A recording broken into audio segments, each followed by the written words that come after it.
പ്രാർത്ഥിക്കുകയും ഒക്കെ ചെയ്യുവാനായിട്ട് നമ്മൾ പഠിക്കുന്നത് തന്നെ വിശുദ്ധ ബൈബിളിലാണ്. അല്ലാതെ നമുക്കൊരു മറ്റൊരു മാർഗവും ഇന്ന് തുറന്നു കിട്ടിയിട്ടില്ല. ദൈവത്തിന്റെ സാന്നിധ്യം നിറഞ്ഞു നിൽക്കുന്ന വിശുദ്ധ ബൈബിള് നമുക്ക് വിദൂരസ്ഥമല്ല. പ്രിയപ്പെട്ടവരെ, സമീപസ്ഥമായിരിക്കുന്ന ഈ ഒരു ബൈബിള് നമ്മുടെ ഹൃദയത്തിൽ വചനങ്ങൾ വായിച്ച് മനസ്സിലാക്കുമ്പോൾ നമ്മുടെ ഭവനങ്ങളിൽ അത് ഭവ്യതയോടെ, ഭക്തിയോടെ, വിശ്വാസത്തോടെ നമ്മളത് സ്വീകരിക്കുകയും വായിക്കുകയും ഒക്കെ ചെയ്യുമ്പോൾ ഓർക്കുക പ്രിയപ്പെട്ടവരെ, മറ്റൊരു ശക്തിക്കും നൽകുവാൻ കഴിയാത്ത വിധം അനന്തമായ അനുഗ്രഹങ്ങളുടെ ഉറവയായി തീരുന്ന ഒരു സ്നേഹ സാന്നിധ്യം ഈ പുസ്തകത്തിൽ വസിക്കുന്നുണ്ട് എന്ന് നിങ്ങളൊന്ന് അനുഭവത്തിൽ നിന്ന് വായിച്ചറിയുകയാണെങ്കിൽ നമുക്ക് ജീവിതത്തിൽ അതൊരു വലിയ അനുഗ്രഹമായി തന്നെ തീരുമെന്ന് വിശ്വസിക്കുക പ്രിയപ്പെട്ടവരെ. കാരണം ദൈവത്തിന്റെ ശക്തിയെക്കുറിച്ച് നമ്മൾ ഓരോരുത്തരും അനുഭവിച്ചറിയുന്നത് വിശ്വാസത്തിലൂടെ മാത്രമാണ്. പ്രിയപ്പെട്ടവരെ, ദൈവപുത്രനായ യേശുക്രിസ്തു തന്നെ പറയുകയാണ്, വിശ്വാസമില്ലാത്ത തലമുറയെ നിങ്ങളെ ഞാൻ എന്തിനോടാണ് ഉപമിക്കേണ്ടത് എന്ന്. അതേ പ്രിയപ്പെട്ടവരെ, നമുക്ക് ദൈവത്തിൽ അടിയുറച്ചൊരു വിശ്വാസം വേണം.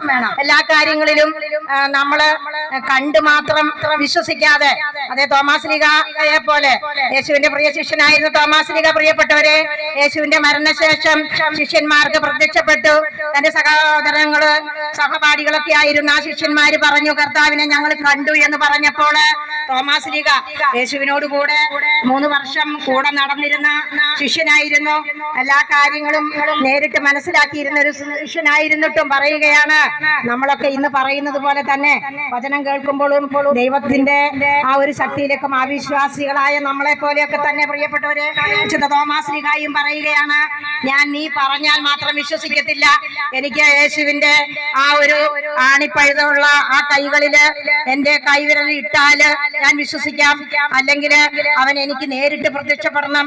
അവന്റെ ആ ഒരു വിലാപ്പുറത്ത് ഹൃദയത്തിൽ ഉണ്ടായ മുറിവുകളിൽ എന്റെ കൈവിരൽ പാടുകൾ ഇട്ടാൽ മാത്രമേ ഞാൻ വിശ്വസിക്കുകയുള്ളൂ എന്ന് പറഞ്ഞുകൊണ്ട് തന്റെ സഹോദരന്മാരെ പോലും വിശ്വസിക്കാതെ 3 വർഷം യേശുവിനോട് കൂടെ നടന്ന് അവന്റെ അത്ഭുത പ്രവർത്തികളെയും എല്ലാം മനസ്സിലാക്കിയിരുന്നിട്ടും തോമാസ് ലീഗ അങ്ങനെ അവിശ്വാസിയെ പോലെ സംസാരിച്ചു.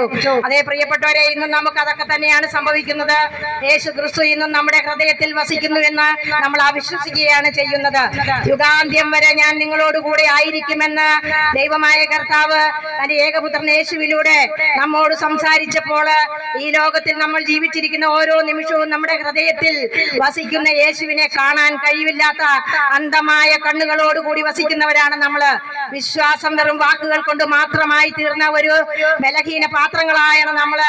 അതുകൊണ്ട് തന്നെ നമ്മുടെ ജീവിതത്തിൽ നിരവധിയായ പ്രയാസങ്ങളും പ്രശ്നങ്ങളും കടന്നു വരികയും നമ്മൾ തകർച്ചകളിലേക്ക് വീടുപോവുകയും ചെയ്യുന്നു. എന്റെ പ്രിയപ്പെട്ടവരെ, തോമാസ് ലീഗ അങ്ങനെ പറഞ്ഞപ്പോൾ യേശുവിനോട് അത് സംസാരിച്ചിരുന്നില്ല.